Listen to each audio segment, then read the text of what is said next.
Hello friends, welcome back to my channel. मैं हूं आपकी friend is Varsha. Known as friends, यानी आज कि की इस वीडियो जब में हम हम एक या दो बीएड कंपनियों का एंट्रेंस एग्जाम लिक्विडेशन के करते हैं कॉमर्स और के उसके प्रैक्टिस सेट के बाद बारे कोई में भी डिस्कस करेंगे। तो चलिए फ्रेंड्स, वीडियो को स्टार्ट करते हैं। लेकिन वीडियो को स्टार्ट करने से पहले प्लीज मेरे चैनल को सब्सक्राइब कर लीजिए, और अगर आपने चैनल को सब्सक्राइब कर लिया तो इस वीडियो को लाइक कीजिए और अपने फ्रेंड्स के साथ शेयर कीजिए।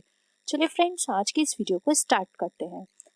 There are one or more liquidation and no formation, this is known as यानी कि जब हम एक या दो कंपनियों का लिक्विडेशन करते हैं और उसके बाद कोई भी फॉर्मेशन नहीं होता है कंपनी का, तो वो क्या कहलाता है? एब्जॉर्प्शन, अमलगमेशन, मर्जर या फिर न्यू फॉर्मेशन।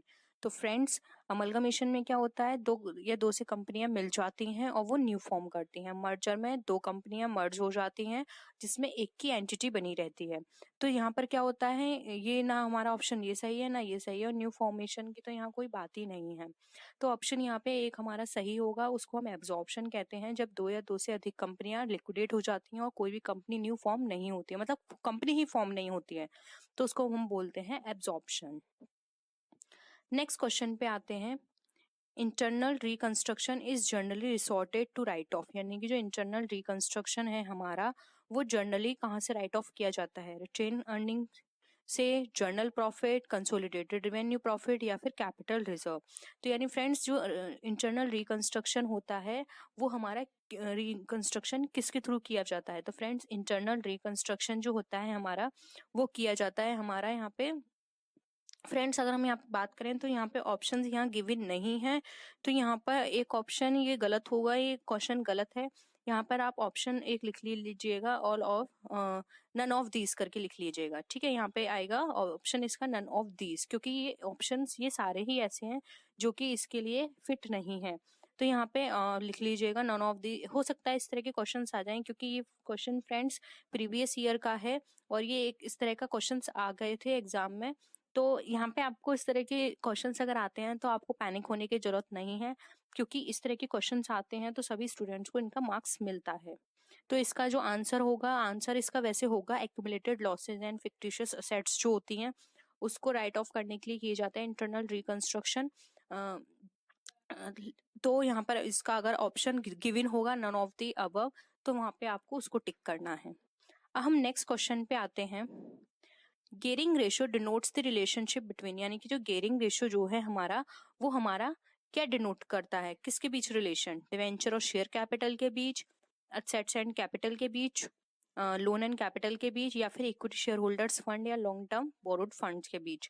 तो फ्रेंड्स, गियरिंग रेशियो ऑलवेज हमारा जो रिलेशनशिप बताता है वो बताता है हमारा असेट्स एंड कैपिटल के बीच। तो यहाँ पे हमारा ऑप्शन 2 जो है वो करेक्ट है।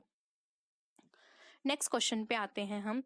Redeemable preference shares can be redeem, यानी कि जो रिडीमेबल प्रेफरेंस शेयर्स हैं वो हमारे रिडीम हो सकते हैं if they are paid not less than 50% of the nominal value of shares, यानी कि जो शेयर्स की नॉमिनल वैल्यू है उसके 15% से कम नहीं होंगे पेड, तब वो रिडीम किए जा सकते हैं। या फिर only if they are fully paid, यानी कि जब वो फुल्ली पेड होंगे। या फिर if they are partly paid, यानी कि अगर वो पार्टली पेड होंगे। या फिर only if they are issued at premium, या फिर अगर वो इश्यू होंगे प्रीमियम पे तभी वो रिडीम किए जा सकते हैं। तो फ्रेंड्स, यहाँ पर जो इसका राइट आंसर है वो है ऑप्शन 2। किसी भी शेयर को हम तभी प्रेफरेंस शेयर को रिडीम कर सकते हैं जब वो फुल्ली पेड होंगे। अगर वो पार्टली पेड हैं तो वो हम उसको नहीं कर सकते, अगर वो फुल्ली पेड हैं तभी उसको रिडीम किया जा सकता है। नेक्स्ट क्वेश्चन पे आते हैं। Which of the following condition have to be made to receive call in advance, यानी कि ऐसी कौन सी कंडीशन है जिसमें हम कॉल इन एडवांस को रिसीव कर सकते हैं? It should be authorised by special resolution of the company, यानी कि कंपनी के स्पेशल रेजोल्यूशन के द्वारा ऑथराइज्ड होगा तब कर सकते हैं। या फिर it should be authorised bye an ordinary resolution of the company, यानी कंपनी के ऑर्डिनरी रेजोल्यूशन के द्वारा ऑथराइज्ड होना चाहिए तभी हम कॉल इन एडवांस रिसीव कर सकते हैं। या फिर it should be approved by the company law board, या फिर कंपनी लॉ बोर्ड जो है उसको अप्रूव करे तभी हम कर सकते हैं। या फिर it should be authorised by the articles, यानी कि जो आर्टिकल्स है हमारे कंपनी आर्टिकल्स वो हमें ऑथराइज्ड करें तभी हम इनको कॉल इन एडवांस को रिसीव कर सकते हैं। तो फ्रेंड्स, कॉल इन एडवांस के लिए कंडीशन होती है, ये हम तभी रिसीव कर सकते हैं जब हमारे आर्टिकल्स इसको ऑथराइज्ड करें। तो इसका जो राइट आंसर होगा वो होगा ऑप्शन 4। अब हम आते हैं अपने नेक्स्ट क्वेश्चन पे। नेक्स्ट क्वेश्चन है हमारा, विच of the following statement is incorrect, यानी कि अब हमें इसमें से इनकरेक्ट स्टेटमेंट बताना है। Call in arrear do not form part of paid up capital, यानी कि जो कॉल इन एरियर जो होता है वो हमारा पेड अप का पार्ट नहीं होता है। Preference share holder get dividend at flexible rate, यानी कि जो प्रेफरेंस शेयर होल्डर्स होते हैं वो फ्लेक्सिबल रेट पर डिविडेंड रिसीव करते हैं।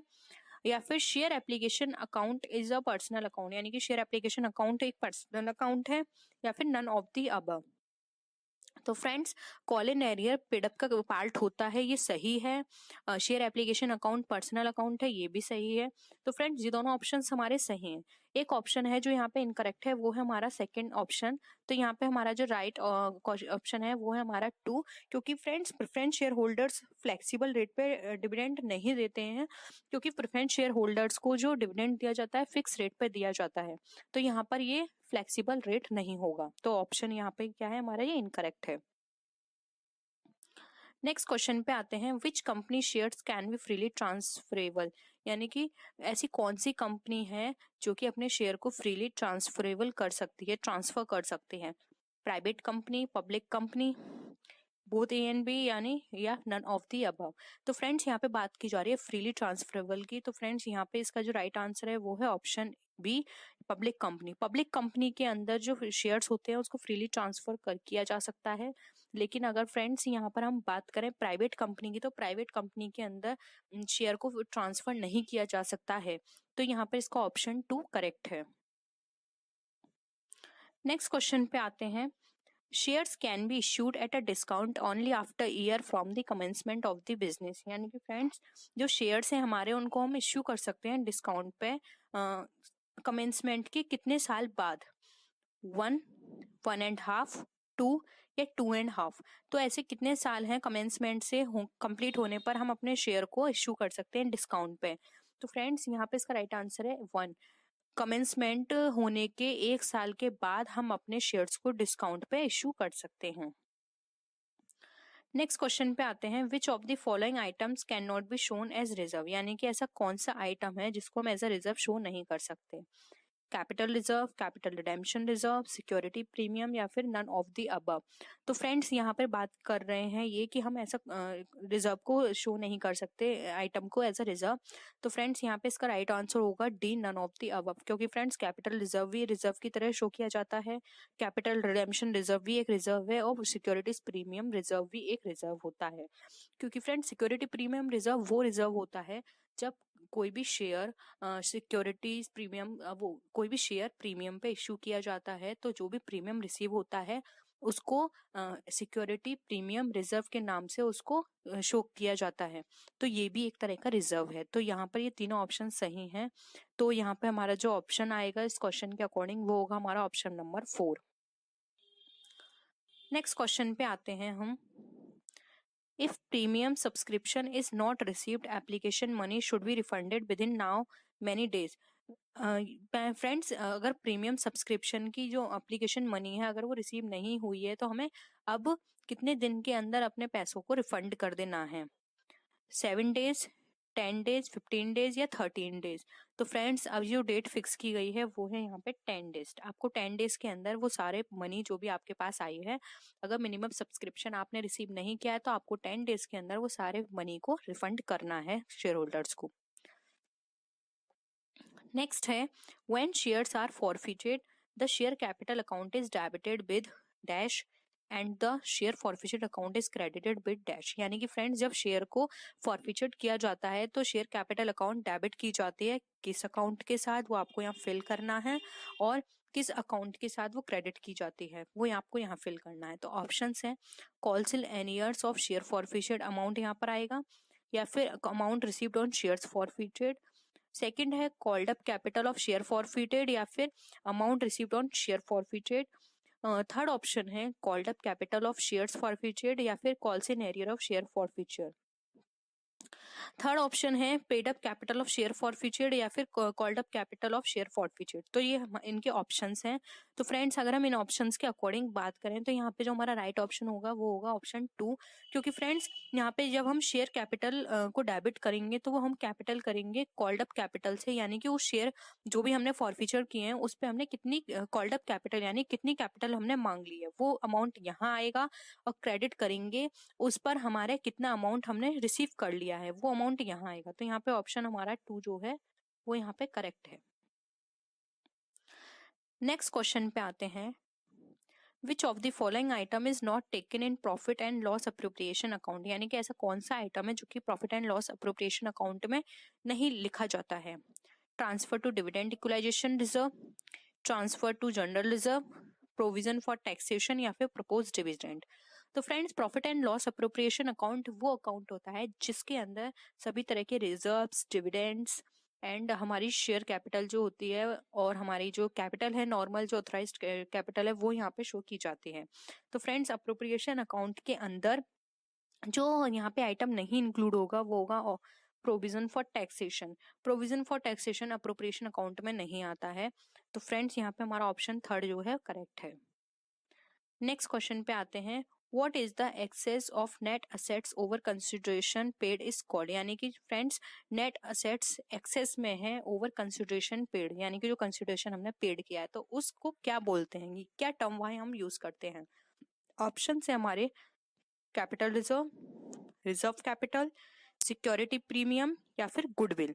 तो फ्रेंड्स जब भी हमारी नेट असेट्स की जो अमाउंट है वो एक्सेस में है कंसिडरेशन पेड करने से, तो फ्रेंड्स यहाँ पर जो अमाउंट यहाँ पे टर्म यूज किया जाएगा वो यूज किया जाएगा कैपिटल रिजर्व, यानी कि वो टर्म जो भी हमने यहाँ पे जो कंसिडरेशन पेड किया है उसके एक्सेस में अगर हमारे पास नेट असेट्स बचता है तो इट मीन्स वो हमारा कैपिटल रिजर्व का पार्ट है। ठीक है, हम आते हैं नेक्स्ट क्वेश्चन पे,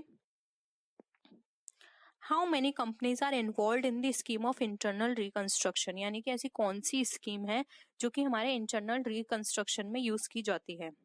कितनी कंपनीज हैं, 1, 2, 3 अनलिमिटेड, यानी कि फ्रेंड्स अगर कोई भी कंपनी इंटरनल रिकंस्ट्रक्शन करेगी तो उसको कितनी कंपनी के साथ मर्ज होना पड़ेगा, मतलब कितनी कंपनियों के साथ उसको ये प्रोसेस करनी होगी।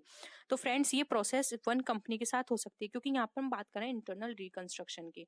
इंटरनल रिकंस्ट्रक्शन में क्या है, उसको खुद की जो स्ट्रक्चर उसने कैपिटल स्ट्रक्चर फॉर्मेट किया है उसमें उसको चेंजेस करने पड़ेंगे। तो यहाँ पे उसको किसी अदर कंपनी की जरूरत नहीं है, वो अपने आप में ही अपने अकाउंट्स को, अपने असेट्स, लायबिलिटीज को मैनेज कर सकती है।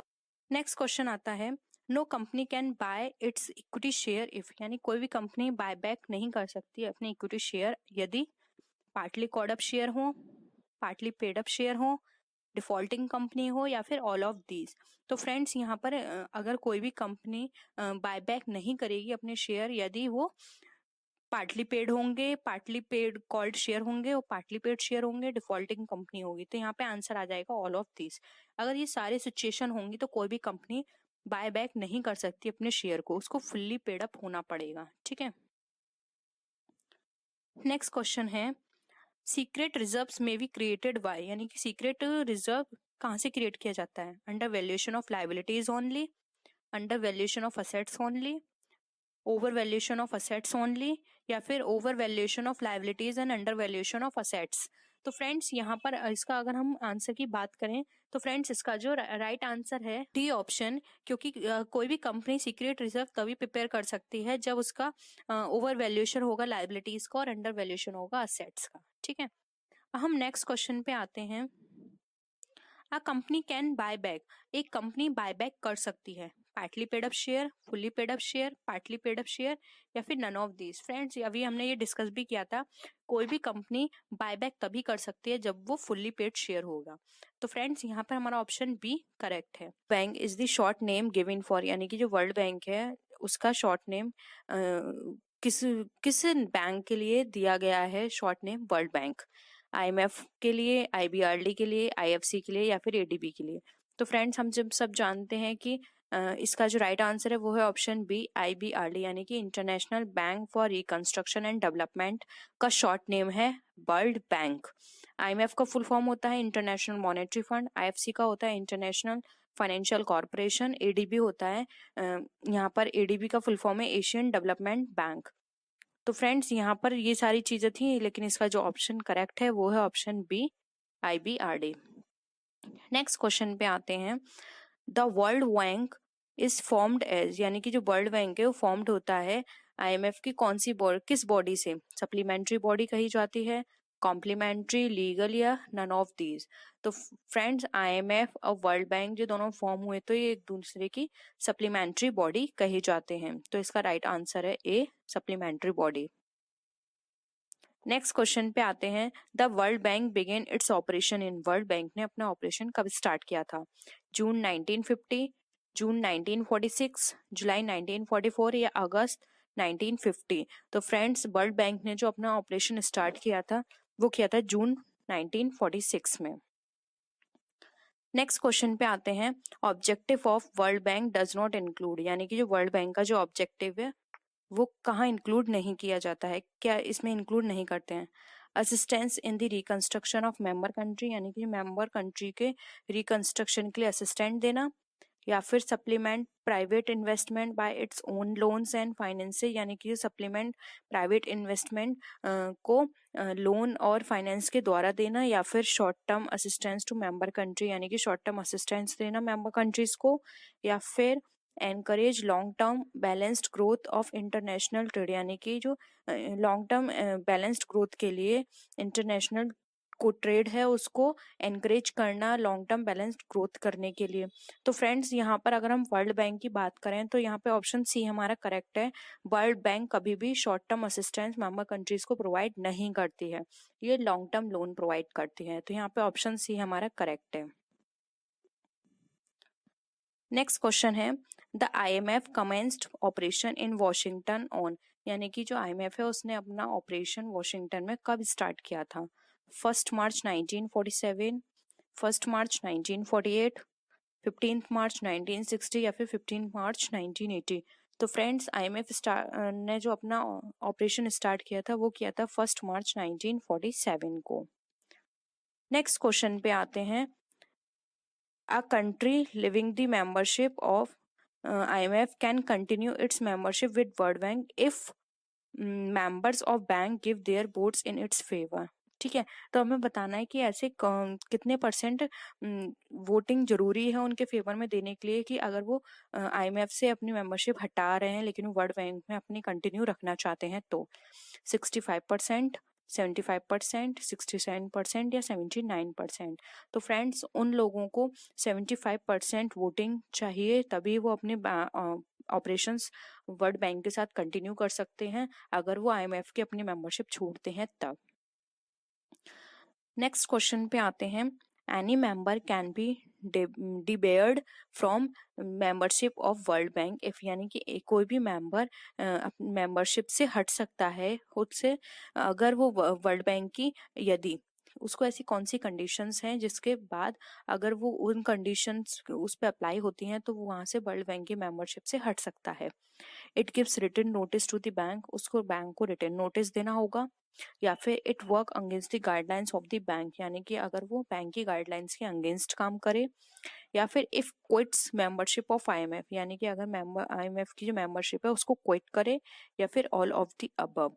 तो फ्रेंड्स यहाँ पे हमें बताना है। तो फ्रेंड्स अगर हम देखें तो यहाँ पर रिटन नोटिस देगा तब भी वो माना जाएगा, अगेंस्ट काम करेगा तब भी माना जाएगा, लेकिन यहाँ पे ये ऑप्शन जो है थर्ड, ये यहाँ पे इन्होंने अधूरा दे रखा है। यहाँ पे दे रखा है कि it quits membership of IMF। ठीक है, तो यहाँ पे अगर ये भी लिखा होता कि उसको 75% वोटिंग राइट नहीं मिल रही है तब, लेकिन हम यहाँ पर अगर देखें तो हमारा ऑप्शन यहाँ पे हम फॉलो जो करेंगे वो ऑप्शन डी करेंगे, क्योंकि यहाँ पे ये दोनों ऑप्शन हमारे करेक्ट हैं तो हम थर्ड को भी करेक्ट ही मानेंगे, इसलिए हमारा ऑप्शन यहाँ पे डी जो है वो करेक्ट है। A systematic and objective way of evaluating both work related behavior and potential of employees is, यानी कि फ्रेंड्स एक सिस्टमेटिक और ऑब्जेक्टिव वे बताना है हमें evaluation का, जिसमें हम वर्क रिलेटेड बिहेवियर और जो एम्प्लॉयज का पोटेंशियल है उसको हम इवेल्युएट कर पाए। ऑप्शन से हमारे उसको हम इवेल्युएशन बोलेंगे, पोटेंशियल अप्रेजल बोलेंगे, परफॉर्मेंस अप्रेजल बोलेंगे, या फिर नन ऑफ दीज। तो फ्रेंड्स अगर हम यहाँ पे बात करें इवेल्युएशन की, तो फ्रेंड्स यहाँ पे इवेल्युएशन ये कोई पर्टिकुलर या फिर एक स्पेसिफिक वर्ड नहीं है, फिक्स वर्ड नहीं है जो कि इसमें फिट बैठे, तो यहाँ पे इवेल्युएशन गलत रहेगा। अगर हम यहाँ पे बात करें पोटेंशियल अप्रेजल की, तो सिर्फ यहाँ पे हम पोटेंशियल को जज कर पाएंगे, वहां पे हम उसके बिहेवियर क्या है वर्क को लेके उसको जज नहीं कर पाएंगे, तो ये ऑप्शन भी गलत है। हमारा जो इसमें जो राइट आंसर है वो है option C, performance appraisal. Friends performance appraisal वो कॉन्सेप्ट होता है, वो एक इवेल्यूशन सिस्टम है जिसके अंदर एम्प्लॉय की ओवरऑल पूरी परफॉर्मेंस को इवेल्यूएट किया जाता है कि वो किस तरह का बिहेवियर है, किस तरह का काम कर रहा है, उसके स्टैंडर्ड से उसकी जो एक्चुअल परफॉर्मेंस है उसको कंपेयर किया जाता है। उसके बाद ये पूरी परफॉर्मेंस उसकी निकाली जाती है कि वो किस तरह से आगे वर्क कर रहा है, उसी हिसाब से उसका आगे प्लेसमेंट किया जाता है, वो प्रमोशन किया जाता है या फिर उसको डिमोशन किया जाता है। नेक्स्ट क्वेश्चन पे आते हैं, a method requiring the rater to select the most descriptive statement in each pair of statement about the employee being rated is called, यानी कि फ्रेंड्स एक ऐसा मेथड जो कि जरूरत है एक रेटर को किसी भी डिस्क्रिप्टिव स्टेटमेंट को सेलेक्ट करने के लिए, जो कि ऐसा कोई स्टेटमेंट है जिसमें वो एक पेयर बनाए और साथ में ही एक एम्प्लॉय उसको रेट करे। तो ये सारी चीजें हम किस मेथड के अंदर देखते हैं, ग्राफिक रेटिंग स्केल के अंदर, फोर्स चॉइस मेथड के अंदर, इजी वैल्यूएशन मेथड के अंदर, या फिर नन ऑफ द अबव। तो फ्रेंड्स अगर हम एक ऐसे मेथड की बात करें जिसके अंदर एक रेटर डिस्क्रिप्टिव स्टेटमेंट बनाता है और साथ में ही वो अपने जो एम्प्लॉय होते हैं उसको रेट भी करता है, खुद रेट होते हैं उसमें, तो फ्रेंड्स वो जो हमारा कॉन्सेप्ट है वो है हमारा fourth choice method. Fourth choice method के अंदर ये सारी चीजें, ये सारी एक्टिविटीज की जाती हैं। नेक्स्ट क्वेश्चन पे आते हैं, listing employees from best to worst is called, यानी कि फ्रेंड्स एक एम्प्लॉय को लिस्ट करना बेस्ट से वर्स्ट की तरफ, वो हमारा क्या कहलाता है, कंपैरिजन, रैंकिंग, रेटिंग, या फिर नन ऑफ दीज। तो फ्रेंड्स अगर हम बात करें कि एक एम्प्लॉय को हम रेट कर रहे हैं बेस्ट से वर्क के बीच में, तो वो कहलाती है हमारी रैंकिंग। हम रैंकिंग देते हैं उसे कि बेस्ट एम्प्लॉय ये है इस साल का या फिर वर्स्ट ये है, तो यहाँ पे क्या कर रहे हैं हम रैंक उनको देते हैं। नेक्स्ट क्वेश्चन है, the basis for performance standard is, यानी कि जो परफॉर्मेंस स्टैंडर्ड का जो बेसिस है वो क्या है, मैनेजर है, एम्प्लॉयज है, कंपेंसेशन प्लान्स हैं, या फिर नन ऑफ दीज है। तो फ्रेंड्स अगर हम परफॉर्मेंस स्टैंडर्ड के बेसिस की बात करें तो वो यहाँ पे जो इसका राइट आंसर आएगा वो आएगा एम्प्लॉयज, क्योंकि एम्प्लॉयज को ही परफॉर्मेंस स्टैंडर्ड प्रिपेयर की जाएगी कि इसकी इतनी परफॉर्मेंस है और उसको इतना टारगेट अचीव करना है, ये इसकी ड्यूटी है, ये इसकी जॉब है जिसको इसको कंप्लीट करना है। तो यहाँ पे एम्प्लॉय जो होगा वो बेसिस होगा इसका। नेक्स्ट क्वेश्चन पे आते हैं, which one of the following is a future oriented appraisal technique, यानी कि इसमें हमें बतानी है कि जो फ्यूचर ओरिएंटेड अप्रेजल टेक्निक है वो कौन सी है। एमबीओ है जिसको हम मैनेजमेंट बाय ऑब्जेक्टिव्स बोलते हैं, रेटिंग है, फील्ड रिव्यू मेथड है, या फिर नन ऑफ दीज है। तो फ्रेंड्स अगर हम यहाँ पर बात करें फ्यूचर ओरिएंटेड अप्रेजल सिस्टम की, तो उसके अकॉर्डिंग जो यहाँ पे हमारी टेक्निक आती है वो है हमारी एमबीओ, जो कि होती है मैनेजमेंट बाय ऑब्जेक्टिव, जिसमें ऑब्जेक्टिव्स के द्वारा चीजों को मैनेज किया जाता है। नेक्स्ट आता है, a disadvantage of rating scale is, यानी कि हम जो रेटिंग स्केल निकालते हैं उसमें क्या डिसएडवांटेज है, कॉस्ट का, टाइम इन्वॉल्व्ड का, रेटिंग में भी सब्जेक्टिव का, या फिर नन ऑफ दीज का। तो फ्रेंड्स रेटिंग स्केल में जो सबसे बड़ी जो हमारे पास डिसएडवांटेज आती है वो ये है कि रेटिंग में भी सब्जेक्टिव, यानी कि रेटिंग जो होती है ये सब्जेक्टिव भी हो सकती है, तो ये सबसे बड़ी प्रॉब्लम आती है। टाइम इन्वॉल्व, रेटिंग स्केल में टाइम बहुत कम लगता है, कॉस्ट भी कम लगती है, तो ये हमारी डिसएडवांटेज ना होकर हमारी एडवांटेज होती है, तो इसका ऑप्शन सी करेक्ट है। नेक्स्ट क्वेश्चन पे आते हैं, which of the following technique is the least stable to personal bias, यानी कि इसमें से कौन सी टेक्निक है जो कि पर्सनल बाइस पे सबसे लीस्ट और स्टेबल है। Force choice, behaviourally anchored rating scale, critical incident, या फिर चेकलिस्ट एंड वेटेड चेकलिस्ट। तो फ्रेंड्स यहाँ पर अगर हम बात करें कि जो हमारी लिस्ट जो हमारी सस्पेक्टेबल है, फ्रेंड्स यहाँ पे स्टेबल की जगह यहाँ पे आप सस्पेक्टेबल कर लीजिएगा। ये सस्पेक्टेबल वर्ड है कि लीस्ट सस्पेक्टेबल है जो हमारी पर्सनल बाइस को। तो इसका जो राइट आंसर है वो है ऑप्शन बी। ये बिहेवियरली एंकर्ड होती है रेटिंग स्केल पर, यानी कि रेटिंग स्केल हम जैसा प्रिपेयर करेंगे उसके अकॉर्डिंग हम यहाँ पर पर्सनल बाइस भी हो जाते हैं कि हमें इतने से इतने मार्क्स देने हैं, या फिर हमें जो एवरेज हैं उनको ज्यादा कम मार्क्स नहीं देने हैं। तो इस तरह से क्या होता है, यहाँ पे पर्सनल बाइसनेस आ जाती है। नेक्स्ट क्वेश्चन आता है, performance appraisal serve as building block of, यानी कि जो परफॉर्मेंस अप्रेजल होती है वो ऐसे सर्व करती है एक बिल्डिंग ब्लॉक की तरह। किसके? रिक्रूटिंग में, करियर प्लानिंग में, मैन पावर प्लानिंग में, या फिर जॉब एनालिसिस में। तो फ्रेंड्स अगर हम बात करें यहाँ पे कि परफॉर्मेंस अप्रेजल हमारे लिए एक बिल्डिंग ब्लॉक का काम करती है, तो वो होता है हमारा करियर प्लानिंग में।